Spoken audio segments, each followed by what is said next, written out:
March 22nd, 1945. The Rhine River 4 months. Allied commanders had been planning how to breach Hitler's final barrier, assembling armies, stockpiling ammunition, and drafting elaborate battle plans. Field Marshal Montgomery was preparing the largest river crossing since D-Day, scheduled for March 24th, with weeks of meticulous preparation. Then George Patton did something nobody expected. He crossed the Rhine in a single night using canvas boats and pure audacity. Before we begin, hit that subscribe button. These deep dives into history's most fascinating moments take serious research, and your support keeps them coming. Drop a comment telling us what surprises you most about this story. By early 1945, Nazi Germany was collapsing, but one obstacle remained.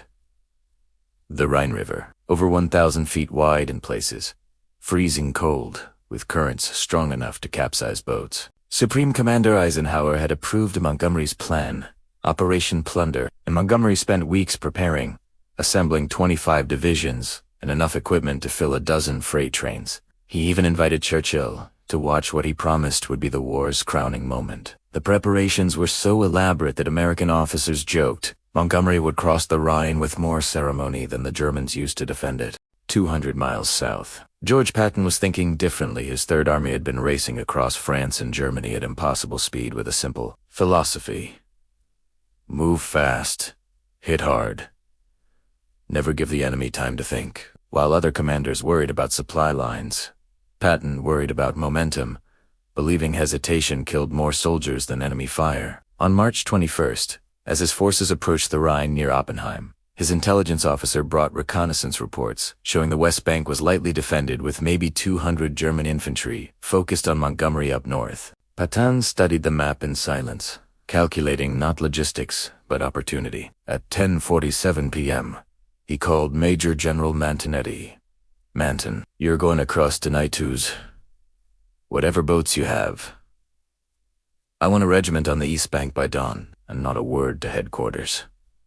This was vintage Patton, operating on the edge of insubordination, driven by an almost supernatural need to beat Montgomery. The rivalry between Patton and Montgomery had simmered throughout the war system. Normandy, the race across Fransat, every turn, the two generals competed. Montgomery represented British military tradition. Methodical, cautious, overwhelming. Patton embodied American aggression, fast, bold, intuitive, and their styles clashed as much as their egos. The 5th Infantry Division began moving toward Oppenheim at midnight. Combat veterans who knew something unusual was happening. The approach was in near darkness as Patton ordered minimal vehicle movement to avoid alerting German scouts. Infantry carried their assault boats on foot and wieldy, 450-pound craft made of canvas and plywood that took 12 men to handle, the weight brutal as men stumbled on uneven ground, cursing under their breath. At 10:30 p.m. on March 22nd, the first wave hit the water. The Rhine at Oppenheim was roughly 1,000 feet wide, flowing at nearly 4 knots. The night moonless providing concealment, but making navigation treacherous. Private First Class Donald Jones was in the third boat. We were packed tight, 12 of us, plus the engineer steering. The water was freezing. Every wave sent spray over the sides. And I remember thinking, if the Germans open fire now, we're dead. 11 minutes, that felt like hours, as every splash sounded deafening. Every creak seemed loud enough to alert the entire German army. Miraculously, the first boats landed unopposed. German defenders, undermanned and demoralized, hadn't expected an assault here with their attention locked on Montgomery's obvious preparations to the north. By 11:15 p.m., 2 companies were ashore, and Lieutenant Donald Critchfield remembered. We hit the beach, really just a muddy slope, and fanned out, still no contact. Then we heard German voices maybe 200 yards inland, just talking and smoking. They had no idea we were there.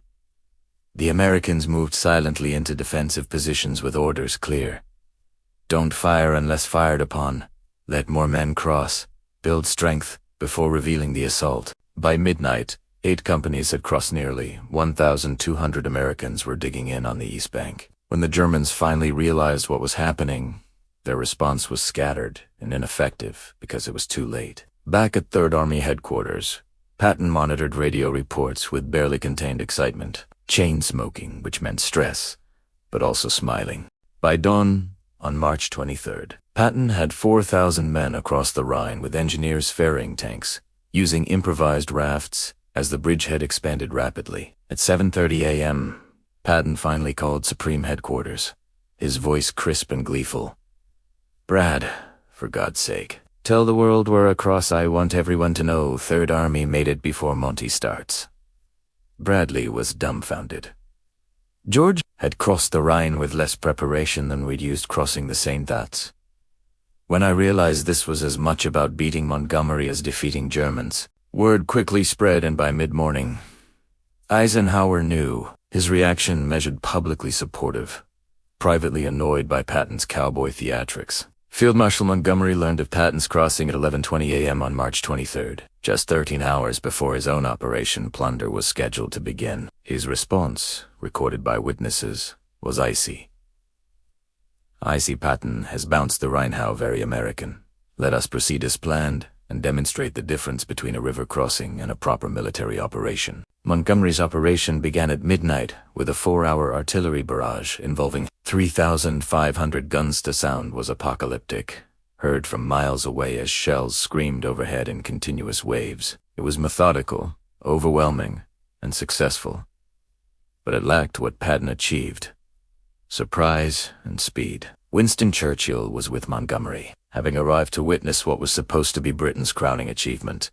And when news of Patton's crossing reached him during breakfast in Montgomery's command caravan, the tension was thick. According to Alan Brooks' diary, Montgomery read the message, his face hardening, then passed it to Churchill without comment. Churchill read, "Third Army crossed Rhine at Oppenheim, 2,230 hours, the 22nd of March, bridgehead secured, minimal casualties."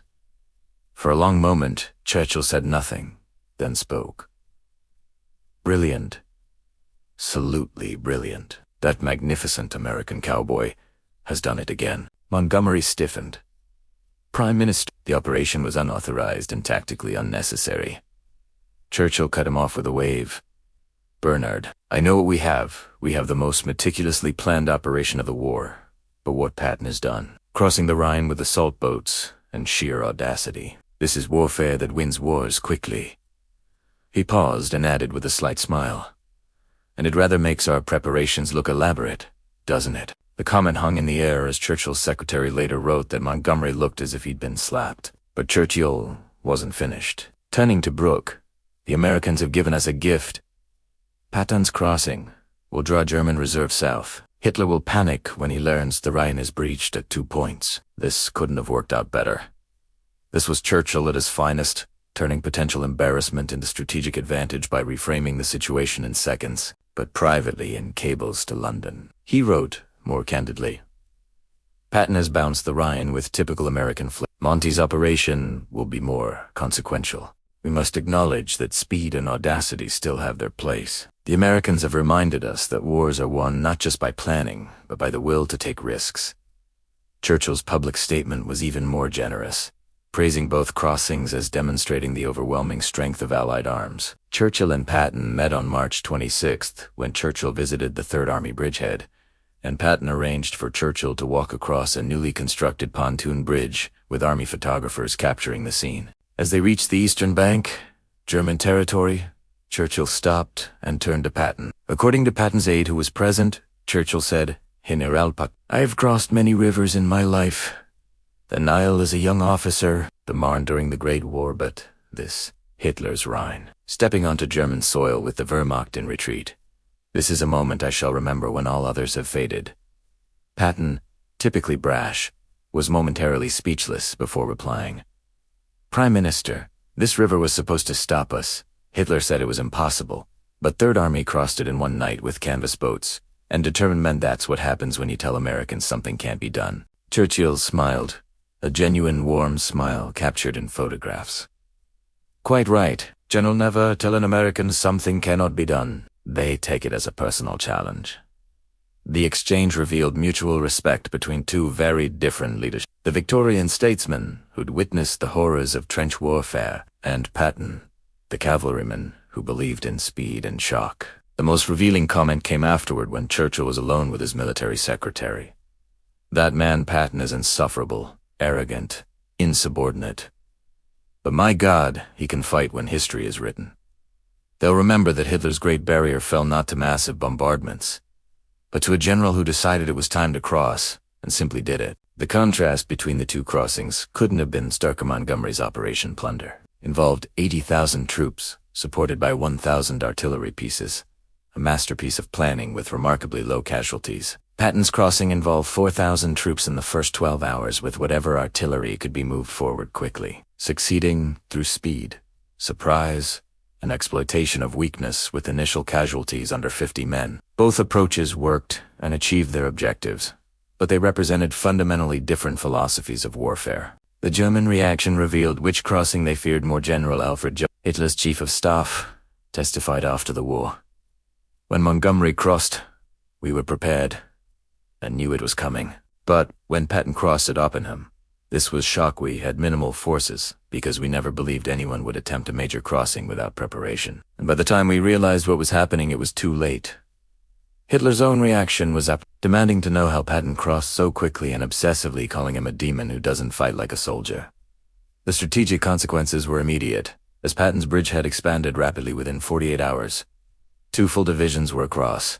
Within a week he was racing toward Frankfurt, and Montgomery's forces crossing on a broader front, linked up with Patton by March 20. But beyond tactics, Patton's Rhine crossing represented something deeper. Vindication of aggressive mobile warfare in an age dominated by overwhelming firepower. The Army's official history concluded. Patton's assault crossing stands as one of the finest examples of opportunistic warfare in modern military history. Sergeant Warren M. reflected years later. People ask what I was thinking honestly. Don't let the boat tip. Don't fall in the water. Keep paddling. It wasn't heroic thoughts. It was survival. But looking back, we broke Hitler's last line. Churchill's fascination with Patton continued on March 30th. He wrote, Roosevelt, the American Army under Patton has performed magnificently while Montgomery's systematic approach serves important purposes. I must acknowledge Patton's exploitation of enemy weakness has shortened this war. The Germans fear him more than any Allied commander. This admission was significant as Churchill, a loyal champion of British commanders, was acknowledging American excellence, specifically a general whose style contradicted British military tradition. In private conversations, Churchill was more effusive, his secretary recording. Patton is what we'd have called a thruster, a commander who attacks, because instinct tells him the moment is right. We've become too scientific in warfare, too dependent on perfect intelligence. And Patton reminds us that speed and shock still matter. When Patton died in December 1945 from a car accident, Churchill sent a heartfelt message to his widow. Your husband was a warrior in the truest sense. His crossing of the Rhine will be remembered as long as men study warfare. Britain has lost a great friend. The Rhine crossing was more than tactical. Victory had validated a style of warfare that modern militaries had questioned, proving that in an age of massive bombardments and careful coordination, speed, surprise, and initiative still mattered. The Army War College's 1948 analysis concluded that Patton's Rhine crossing demonstrated opportunistic warfare could achieve strategic results beyond conventional methods. When executed by competent forces under dynamic leadership, Churchill understood this implicitly. His praise wasn't diplomatic courtesy, but recognition that warfare has a psychological dimension as important as its physical one. By crossing so swiftly, Patton convinced Germans that resistance was futile and convinced Allied soldiers that victory was inevitable. And these beliefs became self-fulfilling. The final judgment comes from an unlikely source, Montgomery himself, who in a 1947 conversation admitted, Patton's Rhine crossing was genius. I would never have attempted it. Too risky, too dependent on luck, but it worked brilliantly. And I'll concede this. On March 22, 1945, Patton's way was exactly what the situation demanded. This may be the most honest assessment. Patton wasn't always right, and his impulsiveness caused problems throughout his career. But at the Rhine in March 1945, facing a collapsing enemy and a fleeting opportunity, his instinct for aggressive action was precisely what the moment required. Churchill recognized this, even as it highlighted contrasts with Britain's approach. Britain, exhausted by 6 years of war, had grown cautious, seeking to minimize casualties, while America, more recently engaged and confident in its resources, still believed in bold action. Churchill, spanning both worlds, as a Victorian warrior, who'd witnessed modern warfare's horrors, understood both approaches. In his 1953 war memoirs, Churchill devoted pages to Patton's Rhine crossing. Among the many remarkable feats I witnessed during the Second World War, few impressed me more than General Patton's assault crossing with minimal preparation and maximum audacity. He achieved what conventional wisdom said was impossible. In the end, what Churchill said when Patton crossed the Rhine mattered less than what he didn't say. He didn't take credit, didn't minimize the achievement, didn't let national pride obscure military reality. Instead, he acknowledged excellence wherever he found it, even when it came from an ally whose methods differed from his own. This generosity of spirit, this ability to praise competitors and recognize merit regardless of source, was perhaps Churchill's greatest strength. It's why the Allied coalition held together, why British and American forces could work together despite different approaches, and why, when Patton crossed the Rhine, Churchill's response wasn't jealousy or dismissal, but genuine admiration. If you've made it this far, you're a true history enthusiast. Subscribe and hit that like button so you never miss these deep dives. Share this with anyone.